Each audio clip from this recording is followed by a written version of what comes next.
আসসালামু আলাইকুম ওয়া রাহমাতুল্লাহ। আজ আমরা প্রিয় নবী হযরত মুহাম্মদ সাল্লাল্লাহু আলাইহি ওয়াসাল্লামের ৮০টি গুরুত্বপূর্ণ সহিহ হাদিস জানব, যা আমাদের ঈমানকে মজবুত করতে সাহায্য করবে ইনশাআল্লাহ। হাদিসগুলো হলো: নম্বর ১, তোমরা অনুমান বা সন্দেহ পোষণ হতে সাবধান থাকো, কেননা অনুমান সবচেয়ে বড় মিথ্যা।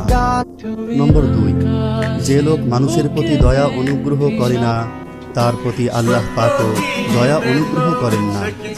নম্বর ৩, অহংকার, প্রতারণা ও ঋণমুক্ত হয়ে মৃত্যুবরণ করা বেহেশতবাসী হওয়ার একটি শর্ত।